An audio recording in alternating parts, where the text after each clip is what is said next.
कधी विचार केलाय की कॅलेंडरवरची एखादी तारीख फक्त एक दिवस नसून स्वतःच एक संपूर्ण इतिहास बनून जाते?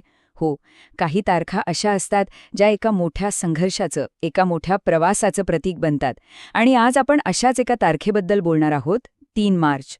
चला पाहूया, ही तारीख मराठ्यांच्या इतिहासात इतकी महत्त्वाची का ठरली. आता प्रश्न पडतो की कसं शक्य आहे की एकच दिवस एका संपूर्ण लढ्याची गोष्ट सांगेल. पण 3 मार्च ही तारीख म्हणजे जणू काही एक अशी खिडकी आहे ज्यातून आपल्याला मराठ्यांच्या सार्वभौमत्वासाठीच्या त्या लांबलचक आणि खडतर लढ्याची एक खास झलक बघायला मिळते. ह्याच एका तारखेला घडलेल्या घटनांमध्ये ना आपल्याला मराठा इतिहासातले मोठे विजय आणि तितकेच मोठे आघात दोन्ही दिसतात. चला तर मग थेट इतिहासात जाऊया. गोष्ट आहे 1660 सालची. तेव्हा स्वराज्य नुकतंच बाळसं धरत होतं आणि त्याच्या चारी बाजूंना होत्या मोठमोठ्या बलाढ्य सत्ता. परिस्थिती खरं सांगायचं तर खूपच नाजूक होती. तर 3 मार्च 1660 ह्या दिवशी स्वराज्यावरचं संकट किती मोठं होतं हे बघा. एकाच वेळी 2 मोठ्या सत्तांनी स्वराज्याला अक्षरशः घेरलं होतं. एका बाजूला मुघल सरदार शाहिस्तेखान प्रचंड फौज घेऊन पुरंदरच्या पायथ्याशी येऊन बसला होता आणि दुसऱ्या बाजूला आदिलशाहीचा सिद्दी जोहर पन्हाळा किल्ल्याला वेढा घालून बसला होता. इतकंच नाही आदिलशहाने छत्रपती शिवरायांचे सावत्र भाऊ व्यंकोजीराजे यांना धमकीचं पत्र पाठवलं की त्यांनी महाराजांना अजिबात मदत करायची नाही. म्हणजे बघा, लष्करी आणि राजकीय दोन्ही बाजूनी स्वराज्याची पूर्ण कोंडी करण्याचा हा डाव होता. आता गोष्ट आहे 5 वर्षांनंतरची. तारीख पुन्हा तीच, 3 मार्च, पण साल आहे 1665. ह्या 5 वर्षांमध्ये मराठ्यांनी जी काही प्रगती केली होती त्यामुळे दिल्लीचा मुघल बादशहा औरंगजेब प्रचंड संतापला होता आणि आता त्याने एका मोठ्या जबरदस्त प्रतिहल्ल्याची तयारी केली होती. पण हा प्रतिहल्ला का? यामागे कारणही तशीच होती. छत्रपती शिवाजी महाराजांनी थेट मुघल सत्तेच्या अहंकारालाच हात घातला होता. विचार करा, शाहिस्तेखानासारख्या बलाढ्य सरदाराला पुण्यातच हरवून त्याची बोटं कापली. मग मुघलांचं सर्वात श्रीमंत शहर सुरत लुटलं आणि सगळ्यात मोठी गोष्ट म्हणजे थेट औरंगजेबाला पत्र लिहून आपले इरादे स्पष्ट केले. दिल्लीच्या बादशहासाठी हा अपमान सहन करण्यापलीकडचा होता. औरंगजेबाने आता ठरवलं होतं की मराठ्यांचा हा प्रश्न एकदाचा निकालात काढायचा. आणि त्यासाठी त्याने कोणा सामान्य सरदाराला नाही, तर आपल्या साम्राज्यातल्या सर्वात अनुभवी, सर्वात हुशार आणि सर्वात ताकदवान सरदाराला दख्खनच्या मोहिमेवर पाठवलं. आणि तो सरदार होता मिर्झा राजा जयसिंग. 3 मार्च 1665 रोजी तो पुण्यात दाखल झाला. पण तो एकटा नव्हता.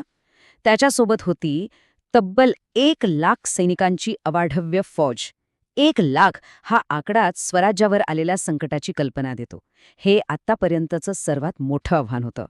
आता आपण वेळेत अजून पुढे जाऊया, कारण ही 3 मार्चची तारीख पुढे जाऊन एकाच वेळी मोठ्या विजयाची आणि तितक्याच मोठ्या दुःखाची साक्षीदार ठरणार होती. तर 3 मार्च 1678 हा दिवस मराठ्यांसाठी एका मोठ्या यशाचा, मोठ्या आनंदाचा दिवस ठरला. मराठ्यांनी आदिलशाहीच्या ताब्यातून कोप्पळसारखा अतिशय महत्त्वाचा किल्ला जिंकून घेतला. या विजयामुळे मराठ्यांचा दक्षिणेकडचा मार्ग मोकळा झाला. हा एक असा विजय होता ज्यामुळे मराठ्यांचं सामर्थ्य पुन्हा एकदा सिद्ध झालं होतं. पण नशिबाचा खेळ बघा.